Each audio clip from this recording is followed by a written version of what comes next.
Officials are telling CNN that the U.S. believes Israel has conducted an airstrike into Syria. Now, regional security sources quoted by the Reuters news agency say that Israeli aircraft attacked a convoy of trucks carrying weapons towards the border with Lebanon. The Syrian state news agency, however, says Israeli jets have bombed a scientific research center in Jamriah on the outskirts of the capital, Damascus.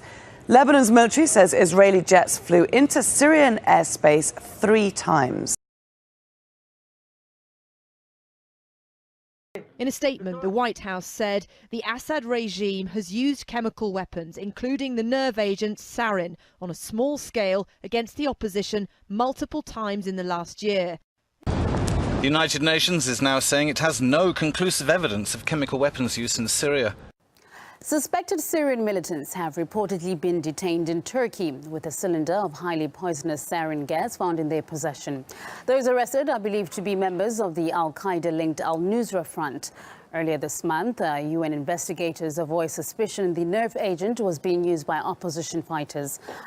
As government forces close in on Syrian rebels and the UN estimate of the dead tops 90,000, President Obama and his advisors have reached this explosive conclusion. Bashar Assad's forces have indeed used chemical weapons against his foes. U.S. intelligence is now confident of multiple small-scale attacks with sarin gas and other munitions that killed as many as 150 people.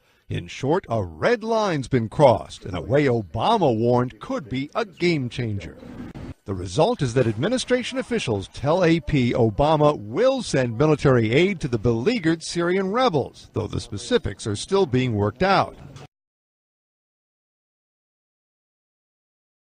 We are learning U.S. forces could soon be headed to the Syrian border.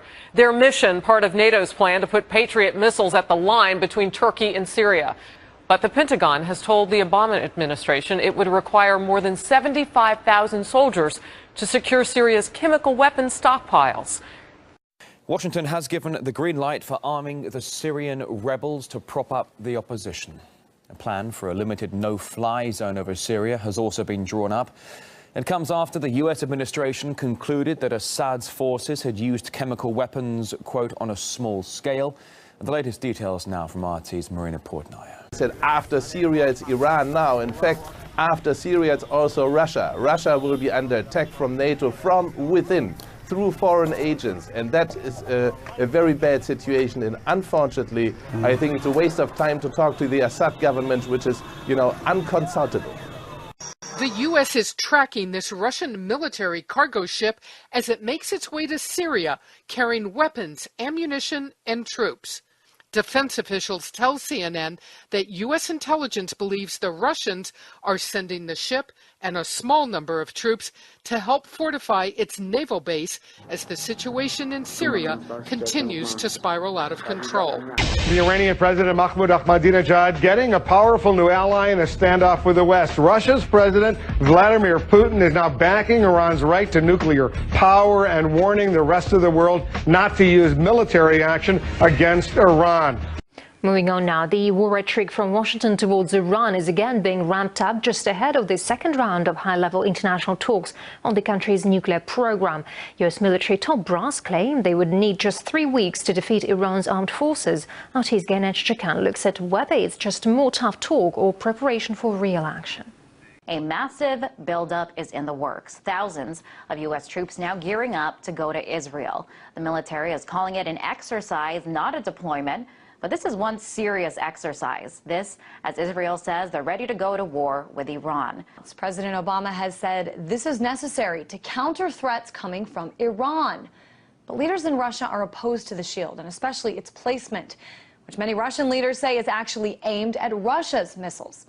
And just last week, Russia's top military official threatened preemptive military action on the missile defense facilities. And this whole thing has certainly caused a rift in U.S.-Russia relations. The first U.S. Marines have arrived in Australia as America boosts its military presence in the Asia-Pacific region. More than 2,000 personnel will be deployed there over the next few years. It adds to America's military footprint in such countries as Japan, the Philippines, and Singapore, all, of course, in China's backyard.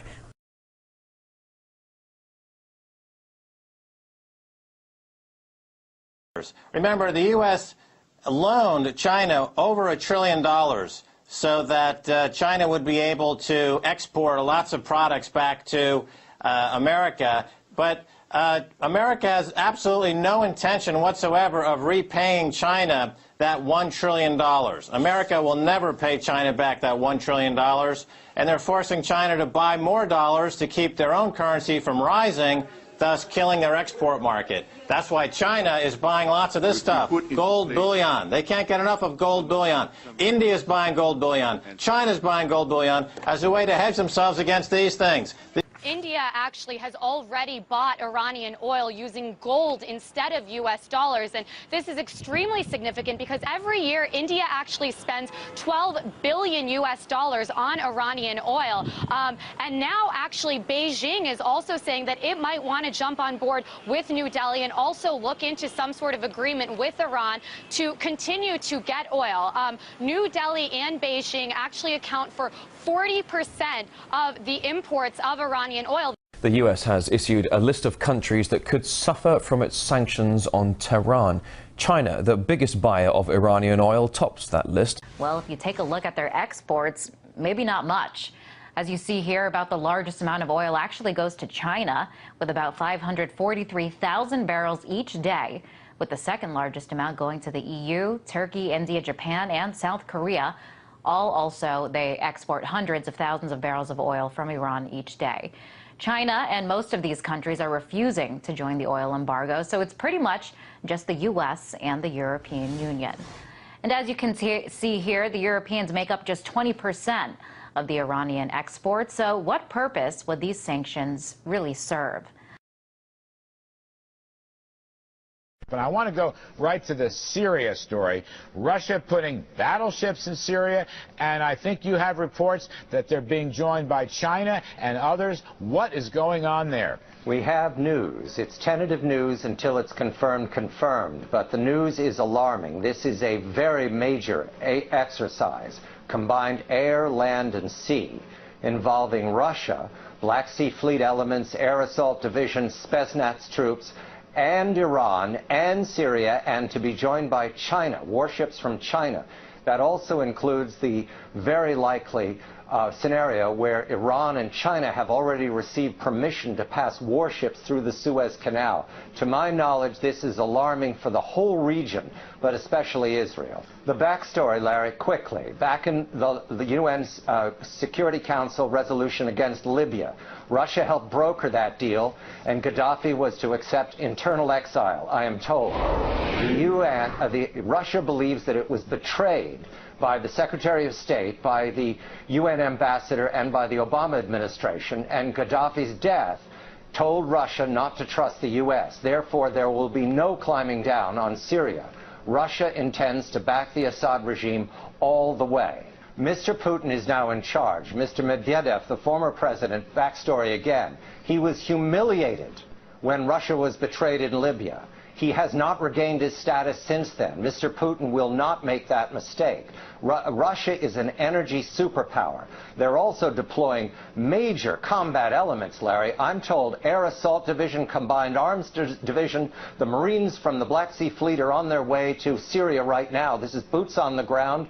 There'll be perhaps 400 aircraft involved. In addition, specialists, Spetsnaz, GRU units, everybody out there who knows about special forces, this is the Russian equivalent. These are veterans from the Chechen guerrilla war. The scenario they're entertaining is in the event of a NATO intervention from the west or north in Syria. You see, they're making it very clear there will be no military option for the United States. So there is no option for the U.S. at all. This is a severe setback for the Obama administration. When and if this military exercise takes place, it is clearly in the face of the Obama administration's negotiations with Iran. Putin has played a very strong card. All right.